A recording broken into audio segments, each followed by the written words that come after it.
Hello and welcome to the viewers of this video. This is the Orange Fan here, bringing you another entry for the episode Recap and Thoughts category. This video will be dedicated to the A segment of episode 12 of The Loud House, Along Came a Sister. We begin this segment with Mrs. Johnson's 5th grade class looking at the class pet, a spider named Frank. It turns out it's Friday, actually, and Mrs. Johnson asks one of the students to watch over Frank for the weekend since she'll be out of town for who knows what exactly. A lot of the kids volunteer, but ultimately Lincoln is chosen to watch over the spider. Mrs. Johnson then gives very specific instructions to Lincoln. She says Frank is to be fed twice a day, but she also stresses that Frank is not to be Lincoln is not to let Frank out of his cage under any circumstances whatsoever. She then says a line that implies her weekend plans, but that just flies over the kids' heads. On the way back home, Lincoln and Clyde are walking together, and Clyde is wondering if it's a good idea to bring Frank over because of Leni having arachnophobia, a fear of spiders. We then see a flashback of Halloween. Leni is in a flamingo costume and she answers the door. Clyde is in a spider costume about to say trick or treat, but Leni mistakes Clyde for a real spider and hits him with bug spray. Lincoln, though, comments that he'd never be able to do anything if he was always worried about his sisters. And he thinks it should be fine as long as he can keep things under wraps. So then Lincoln bids Clyde farewell, and he manages to use stealth to get Frank into his room without Leni noticing. Actually, Luann is teasing Leni with a fake spider during all of this. Soon enough, though, Lana enters Lincoln's room looking for some big kid scissors, but then she sees Frank and she's quite enamored, or she quite likes Frank and is fascinated by him. Lola then appears, apparently suggesting that Lana wanted to cut the hair of Lola's doll, but Lola actually quite likes Frank too, and they keep asking if Leni's aware of it, but Lincoln keeps stressing he's trying to keep Frank under wraps, but all the sisters except Leni find out about Frank. When Leni does appear, though the sisters and Lincoln, the rest of the sisters and Lincoln, are able to keep Frank from Leni's line of sight, and Leni just assumes they're throwing a surprise party for her. So she's cheerfully on her way. And then the sisters go back to their activities. Lincoln's about to feed Frank, but then he sees Frank moving sluggishly. But Lincoln ends up deciding to take Frank out of his cage because he thinks that he could use a little exercise. But then Frank is nowhere in sight when Lincoln turns away for a moment. After trying to search around the house for a bit, the sisters, except for Leni, soon find out that Lincoln had lost Frank. And then when they run into Leni again, they find out Frank is on Leni's back. So Lincoln and 9 of the sisters try to keep Frank hitting, or try to get Frank back without Leni finding out about this. But despite their best efforts, Leni does eventually see Frank. While at first she mistakes it as a fake spider from Luann, Frank's blinking tips her off that he's real, and she throws a can of bug spray, or uses a can of bug spray to deal with the spider. Lucy then holds a funeral for Frank on Lincoln's behalf, and for the other sisters besides Leni, and Clyde even comes over. And Leni happens to be at the window. She's washing her hands, and she overhears Lincoln blaming himself for what happened and thinking that the class will hate him because of Frank's apparent death. But then when Cliff hacks up a hairball, Lana notices that the hairball looks like Frank, revealing that it was just a hairball, which means Frank is still alive. And they receive confirmation of this when Mr. Loud is panicked. Apparently, Leni got her arachnophobia from her dad. Clyde attests to this with a flashback for Halloween showing after he regained consciousness when Leni used the bug spray, Mr. Loud also feared his costume as well. We then see that Mr. Loud calls the exterminator, who bears a strong resemblance to Bluto from Popeye. And while Lincoln tries to explain to the exterminator that there's a mistake, he's still pretty insistent on taking care of the spider problem. So Lincoln, Clyde, and 9 of the sisters all team up to try and prevent the exterminator from exterminating Frank. But it seems, despite their best efforts, the exterminator is about to unleash a severe bug spray against Frank. But then someone in a hazmat suit protects the spider. Taking off the mask, it's revealed to be Leni.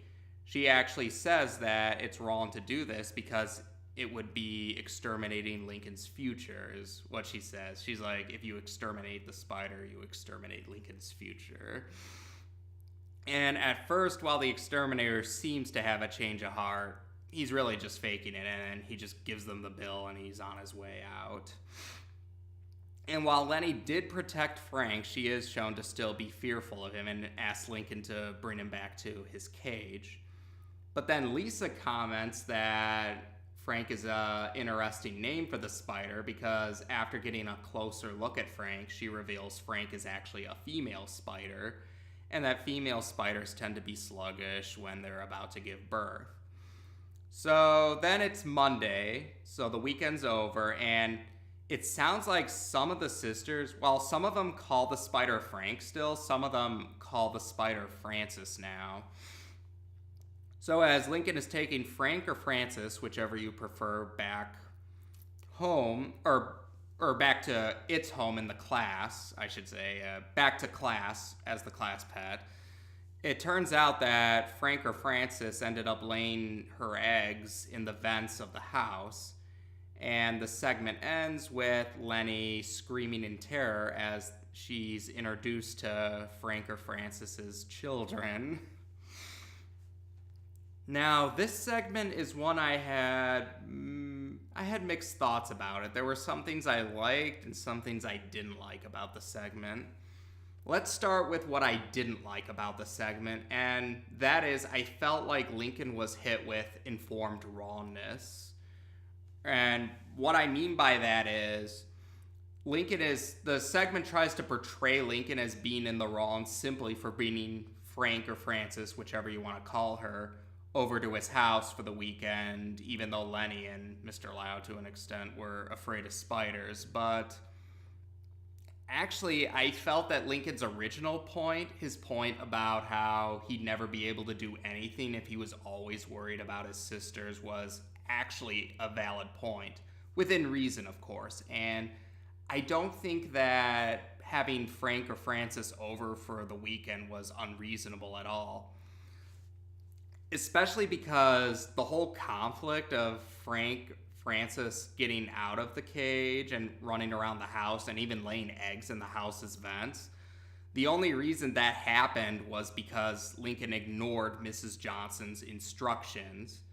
Mrs. Johnson was quite clear that Lincoln was not to let Frank or Francis out of her cage under any circumstances, but Lincoln still went and did that anyway. And that's where I do the Tommy Lee Jones implied facepalm look. It's, if your teacher tells you don't let the class pet out of its cage no matter what, then you don't let the class pet out of its cage no matter what. So that's what I felt was the problem, was they just had Lincoln ignore his teacher's advice just to have Francis out about the house and having Leni find out and having the exterminator incident and then having Francis lay her eggs in the house, all because Lincoln didn't follow Mrs. Johnson's instructions, when really they could have avoided that whole mess if Lincoln just kept Frank for Francis in her cage. But it just felt like Lincoln made a valid point, a very solid point, but he's made to hold the idiot ball just to justify portraying him as being in the wrong, which that didn't sit well with me. So it probably helps that I've been in situations where I've given very clear instructions to other people, but they kind of ignored my instructions, and it ended up being, we could have avoided this if you just followed my instructions. So that was my issue. I think Lincoln bringing Frank or Francis over wasn't the problem. The problem was he ignored Mrs. Johnson's very explicit instructions, and they could have avoided the whole mess if he had followed her instructions as he was supposed to. Now, let's talk about what I did like about the segment now, and I liked how even though Leni did end up saving Frank or Francis, she still didn't get over her fear of spiders, because I think it's very important to keep in mind there is a big difference between conquering your fears and facing your fears. Because really, conquering your fears is something that's easier said than done, and there's people that just never conquer their fears no matter what. But just because they don't conquer them doesn't mean that they're still not willing to face them if the situation calls for it. Yeah, they'll be scared out of their mind, but they still won't get over it, but at least they did step up to the plate when they needed to. So I think that's a good lesson that, yeah, conquering your fears and facing your fears aren't the same thing, and they did that well with Leni.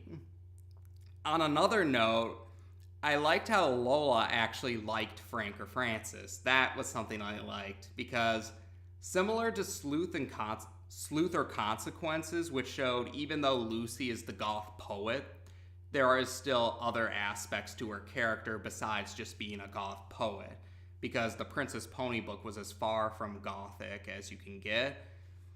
That's what I liked here. Given what we see about Lola's defining personality, she would come off as someone who would not like spiders either, but she actually did. So again, that was a nice touch showing us that just because the sisters have these big defining personalities or characteristics, that doesn't mean that's all there is to them. And I did get a kick out of the Exterminator referencing the Popeye villain or antagonist Bluto. I thought that was a fun little treat, because I like the Popeye stuff too. So there you have it. I mean, like I said, I really didn't like that the segment tried to portray Lincoln as being in the wrong, when really the only reason the problem happened was because he didn't listen to instructions he was given, and that his point was actually pretty solid originally. But on the other hand, I did like how it showed that conquering your fear and facing your fear aren't the same thing, and that I did like how we got to see that another example of the sisters being not just about their defining personalities, but that there's more to them than that. So yeah, like I said, it had both its good and its bad if you were to ask me. And as to be expected, the B segment will be next. Take care, and until next time.